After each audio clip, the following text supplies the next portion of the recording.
नमस्कार। बीएड द्वितीय वर्ष विषय हमारा शैक्षिक प्रबंधन तथा समावेशी विद्यालय का सृजन, और जिसके अंतर्गत कि हम लोग यूनिसेफ का जो विश्व शिखर सम्मेलन हुआ था 1990 में, और जिसमें अभी समय यानी निश्चय किया गया था कि जो बालक है उनको जो निःशुल्क और अनिवार्य शिक्षा दी जानी है, 6 से 14 वर्ष के बालकों को निःशुल्क और अनिवार्य शिक्षा दी जानी है, उसके अंतर्गत किन किन बातों को ध्यान रखना होगा और कौन कौन से सुझाव होने चाहिए। तो इसके अंतर्गत हम लोगों ने उत्तरजीविता और स्त्री स्वास्थ्य से संबंधित सुझावों के बारे में चर्चा की थी। उसी क्रम में आज हम लोग पोषण व अन्य सुझावों की बात करेंगे। तो पोषण, तो सर्वप्रथम बालकों में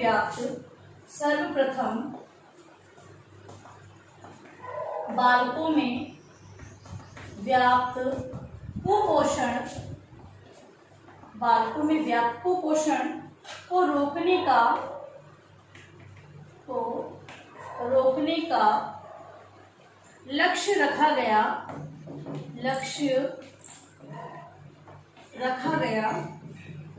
कारणों को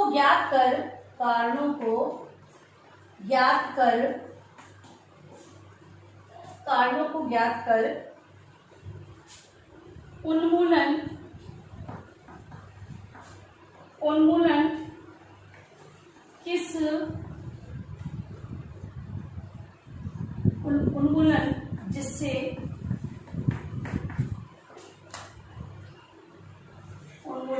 किया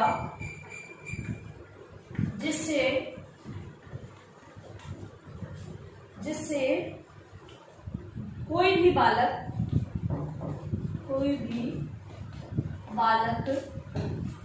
कुपोषण से ग्रसित न हो।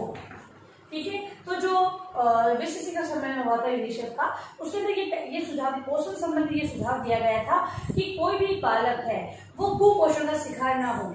जबकि पहले बताया कि स्त्री का जो स्वास्थ्य सही होगा तो एक स्वस्थ बच्चे को जन्म देगी। और उसके बाद जो उत्तरजीविता के बारे में बताया कि जन्म लेने के बाद भी बालकों के लिए विभिन्न प्रकार की खाद्य सामग्री, उनके पोषण से संबंधित सारी व्यवस्थाएं सरकार करेगी, जिससे कि बालक है उसका जो स्वास्थ्य है वो सही रहेगा। क्योंकि जब वो 14 वर्ष का बालक है, 6 से 14 वर्ष तक ये चीजें ध्यान रखनी होगी। मतलब कि 6 से 14 वर्ष के बालक जब शिक्षा ग्रहण करेगा और अगर वो कुपोषण का शिकार होगा तो वो सही प्रकार से शिक्षा ग्रहण नहीं कर पाएगा। इस हेतु जन्म लेने के बाद विभिन्न प्रकार के पोषण से संबंधित व्यवस्थाओं के बारे में बताया गया था।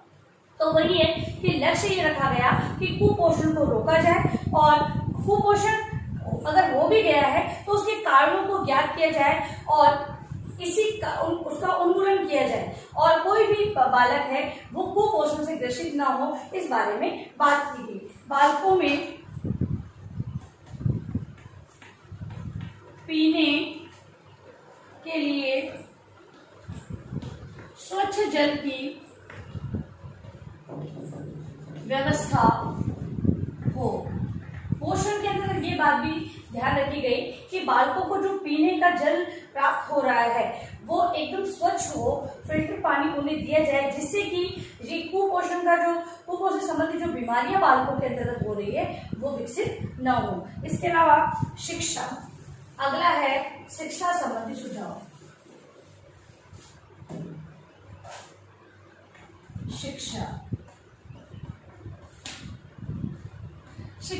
शिक्षा, इन बालकों की शिक्षा तो सभी को ज्ञात है कि शिक्षा अनिवार्य और निःशुल्क शिक्षा प्रदान की गई थी। कुछ बातें हम लोग जान लेते हैं।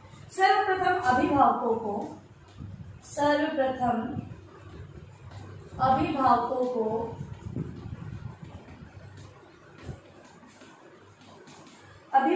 को परिवार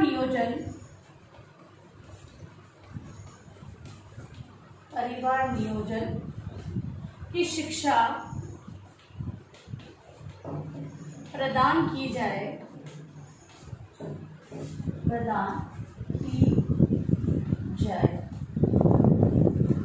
हम लोग कोई भी किसी भी योजना को अगर पहुंचाना चाहते हैं अधिकारों से संबंधित बात करना चाहते हैं तो शिक्षा ही एक ऐसा माध्यम है जो किसी भी योजना को पूरे मतलब कि उसका प्रचार प्रसार कर सकती है। तो शिक्षा के माध्यम से ही परिवार नियोजन की बात कही गई है कि सबसे पहले परिवार नियोजन के बारे में शिक्षा दी जाए कि अगर परिवार छोटा होगा तो वहाँ पर बालक को शिक्षा भी सही मिलेगी, खान पान भी सही मिलेगा, क्योंकि एक तो परिवार में 1 या 2 बालक होते हैं तो उनका पोषण बहुत ही अच्छी तरीके से हो जाता है। वहीं उसकी जगह अगर 4 से 5 बालक होंगे तो सभी को वो चीज़ें बांटनी होगी जो बालकों को पोषण दे रही है, तो पोषण में कमी आनी ही होगी। इसीलिए नियोजन की शिक्षा प्रदान करनी चाहिए जिससे कि एक छोटा और एक नियोजित परिवार हो, जिससे जनसंख्या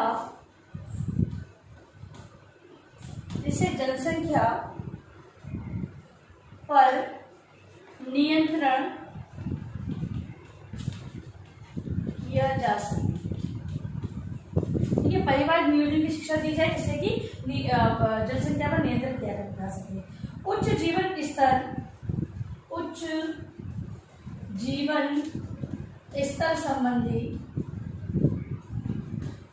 स्तर संबंधी सभी प्रकार की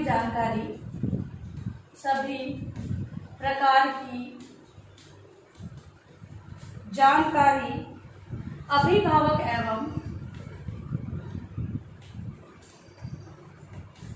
अभिभावक एवं बालकों को होनी चाहिए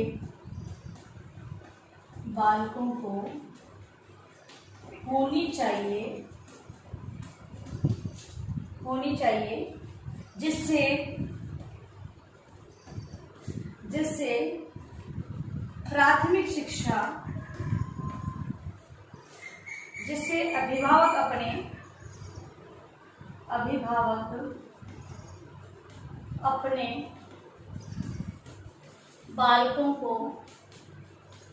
अपने बालकों को उच्च जीवन प्रदान कर सके। जब उन्हें याद होगा कि परिवार नियोजन अपनाने से जनसंख्या नियंत्रण के साथ ही साथ हम बालकों को एक उच्च स्तरीय जीवन यापन करवा सकते हैं, मतलब कि हर फैसिलिटी से बालकों को पाल सकते हैं, अच्छी शिक्षा प्रदान करके अच्छा भोजन दे सकते हैं। क्योंकि अगर परिवार में अगर बालकों की संख्या कम होगी तो इतनी बात है उन्हें पोषण भी उतना अधिक मिलेगा, शिक्षा भी उच्च स्तर की मिलेगी, रहन सहन खान पान सभी प्रकार से अच्छा मिलेगा। तो ये सारी जानकारी अगर अभिभावकों को होगी तो वो उच्च जीवन अपनाएंगे और अपने बालकों को उस प्रकार का जीवन यापन करने का करेंगे। फिर है प्राथमिक शिक्षा का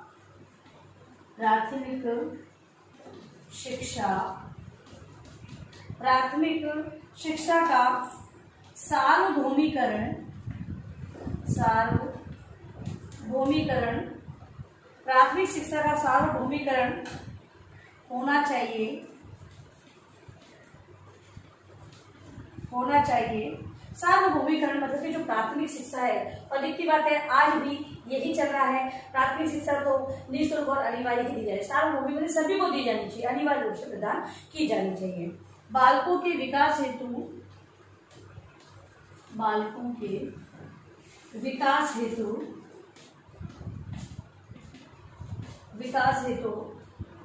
विविध प्रकार की सुविधाएं, विविध प्रकार की सेवाओं का विस्तार हो।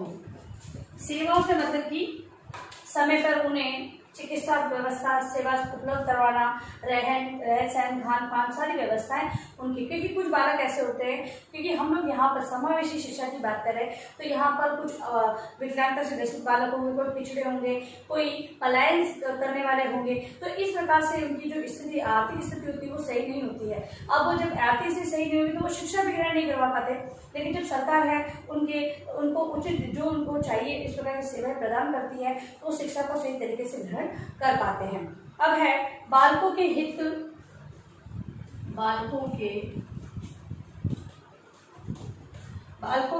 में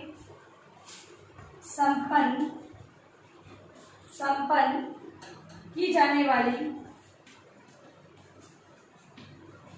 सामुदायिक सेवाओं का विस्तार हो, सामुदायिक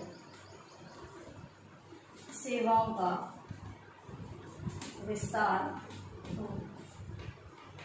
ठीक है, इस हेतु सरकार है वो रेल बसेरे की व्यवस्था करती है, उनको सही स्नान और शौच की व्यवस्था के लिए सार्वजनिक शौचालय स्नानाघर होते हैं। इसके अलावा बालक है उनके खाने के लिए भी विभिन्न प्रकार के ऐसे, जैसे कि अभी हमारे यहाँ पर जो अगर ये कहें कि बहुत ही कम रेट में भोजन की व्यवस्था की जाती है उनके लिए। और अगर मान लो कभी कोई बीमार हो जाता है तो जो सार्वजनिक चिकित्सालय है वहाँ पर भी उनके रहने खाने पीने की व्यवस्था होती है। तो इस प्रकार से विभिन्न प्रकार की ये सुविधाओं का जब विस्तार होगा तभी बालक है वो आगे आएंगे, क्योंकि उन्हीं में से कोई बालक ऐसे भी होंगे जो बहुत ही होनहार होंगे, जो आगे जाकर कुछ अच्छे कार्य करते हुए या अपनी जो प्रेजेंटेशन है बहुत अच्छा दिखा सकते हैं, तो उनको अगर सपोर्ट मिलेगा तो वो आगे आएंगे। ठीक है, इस प्रकार से अब है, ये था शिक्षा संबंधी। अब है पोषण, अब है संरक्षण।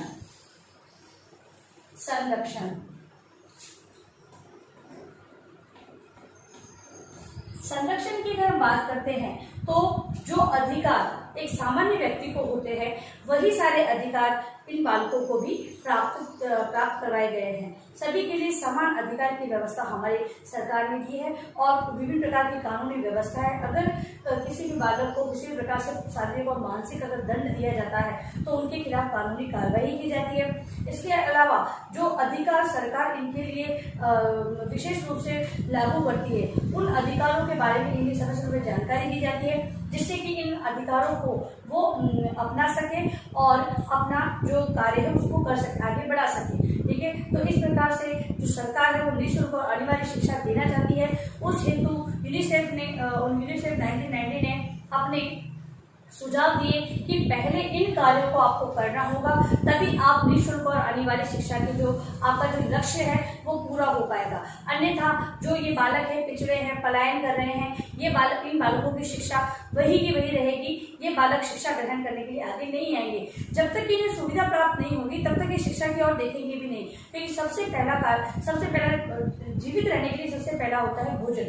अगर भोजन ही समय पर नहीं मिलेगा तो ये बालक जीवित कैसे रहेंगे। उसके बाद रहना, खाना पीना, ये सारी चीजें उनके अगर उन्हें व्यवस्था नहीं होगी तो वो आगे शिक्षा के लिए आ ही नहीं सकते। और इस हेतु उन्हें नौकरी करनी होती है। तो सरकार ने बाल संरक्षण के लिए ऐसे अधिनियम बना लिए हैं कि बालकों से कोई भी कार्य कराएगा तो उनके लिए कानूनी कार्रवाई की जाएगी। बच्चों को आप किसी भी व्यवसाय से नहीं जोड़ सकते हो। ठीक है, तो इस प्रकार की बहुत सारी योजनाएं चलाई गई है जिसके माध्यम से बालकों का विकास हो सके। ठीक है, अब आप लिखे अपना गृह कार्य प्रश्न।